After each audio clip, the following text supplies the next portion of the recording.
Unit 4 is my buddy, Aryan Bahulan, and he started to report his topic. Okay. So you start this topic.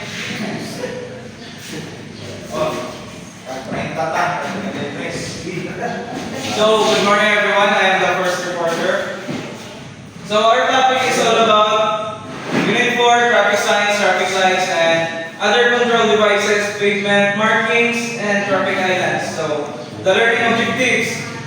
First is at the end of the topics, presentations the student should have. Familiarize the standard application of the traffic sign. The third one is apply the traffic sign functions by shapes, colors, signs, signals, and what they are used for. The last one is value the magnification of the image and symbols of traffic sign. So what is traffic signs? It is a signal and vital elements of any road infrastructures, providing essential information, instructions, and warnings to drivers and pedestrians. So the evolutions of standardized traffic signs and signals, the development of the universal traffic signs and signal can be traced back to early 20th century. So with the emergence of international organizations focused on road safety and traffic management, a milestone in the evolution, including international traffic signs. So as explained in the Vienna Convention, the system of signs and signals which it has prescribed based on the use of shapes and colors, characteristics on each class of sign, and whenever possible on the use of the graphic symbols rather than inscriptions, with a few exceptions. One which is the stop sign. So stop sign of the United States, this is basically sign shapes that are found in road, and with a red sign regulates the movement of turning and passing traffic regulations. Round black or round black yellow, a sign of warning that you are approaching a main road crossing. Or equilateral triangle red signs, a sign at the intersection directing drivers to yield. So ano yung pulo ka stop sign. Napalay ko pa. H-shape octagonal red and white stop sign. The most popular and understandable sign by all types and colors. So ang pinaka-popular is itong 8-sided octagonal red with red and white stop. Then triangle and red black sign approaching and danger zone will slope Whitby Road and others. So in the Philippines, UNVN Convention on Road Signs and Signals. Okay, good morning everyone. Sir, good morning sir. We are the reporter of the Unit 4. The title is Traffic Signs, Traffic Lights, and Other Control Device. Pavement markings, traffic islands. Before we start the reporting of the Unit 4, we would like to request everyone to stand up for the prayer. Okay, everyone stand. So, ay kataman pumoros. Lord, thank you sa kabulan nga kamagkaroon nila sa mong silahan na nagkatapo. Lord, nagano kami o puso. Pagkising nga pangiwasan ng mga sa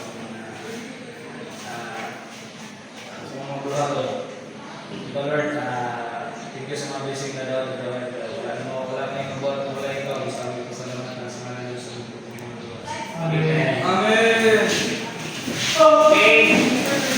Now, Conventions, system of traffic signs, signals, markings, and symbols in said convention, and to adapt the same facilitate international road traffic and to increase road safety. So, standard application of traffic sign. It is essential that similar conditions should always be treated with same type of signs so that road users can readily anticipate the course of action. The effectiveness of a road signs depend on its meeting the following requirements with. It should fulfill a need. It should command attention. Traffic control devices should compel attention because if the road user is not compelled, any device becomes valueless regardless of its other qualities. It should carry a simple message. Once attention is compelled, it is essential that a simple, clear meaning of be imparted at a glance for its meaning to confuse or lose the road user. The purpose of the device is lost. So it should be located that the motorist would have time to respond to its message. If the device is noticed and its message is clear, comfortable interval must that be the user response easily. Space provided for is not hazard. It should command respect. No control device has value unless it commands the respect of the road user. So,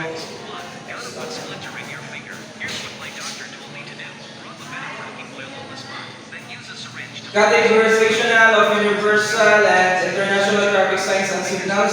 So, the Vienna Convention categorizes traffic signs and signals into 8 main categories.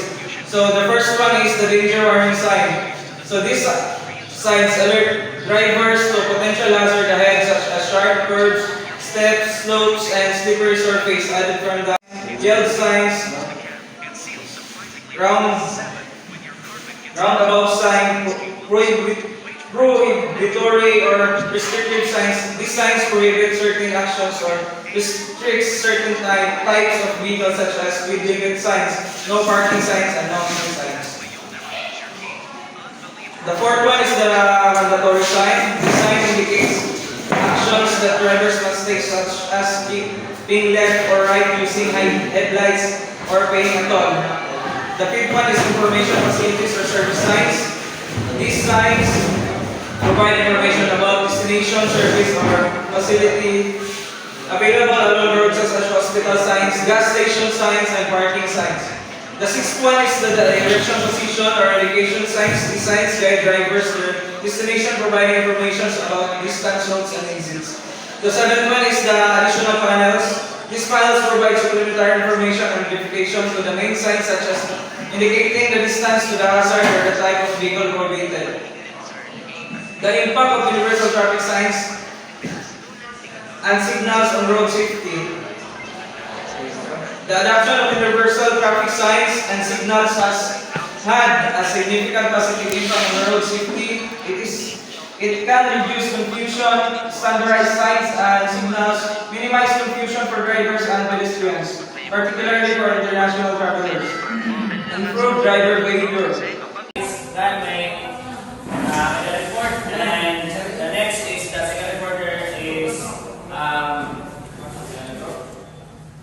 Nilapinia. So, proceed.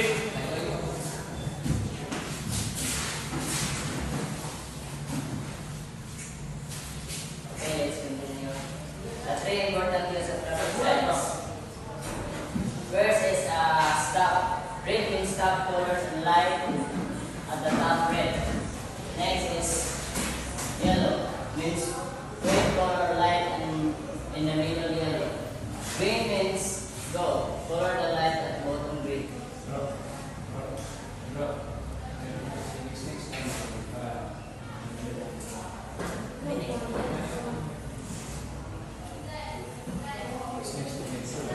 Passive operation. Left turn yellow green, pwede na mag-left turn kung sit o walang sit na walang ground sa loob. One, passive operation. This sign are one left angle on green precision in signal. Number two is protected operation. These signs are left turn green. Arrow, little, no left turn. Three is protective from passive operation. These signs are left turn green arrow, left turn yellow and green. No left turn red. One is a traffic signal as a further specification into the following. Traffic control signals, this is signalized to design terminal to control or regulate traffic flows. Second is special pedestrian signals. These signals provide pedestrian like walk and do not walk, do not walk. Signal lights, train approach and gate signals. These are used to instruct the road rail instructions designed for motorists or any approaching train on the intersection. Number 4 is other special traffic signals. These are installed traffic ways where special regulations emphasize like yellow to vehicle coming from the left and other similar regulations. Next is used to verify the light between light and street according to change of traffic demand. Number 2 is progressive system. These are signals successive intersections along the entire time change from red to green and straight intervals, permitting a vehicle that maintains a constant speed to proceed without interruption under normal circumstances. Number 3 is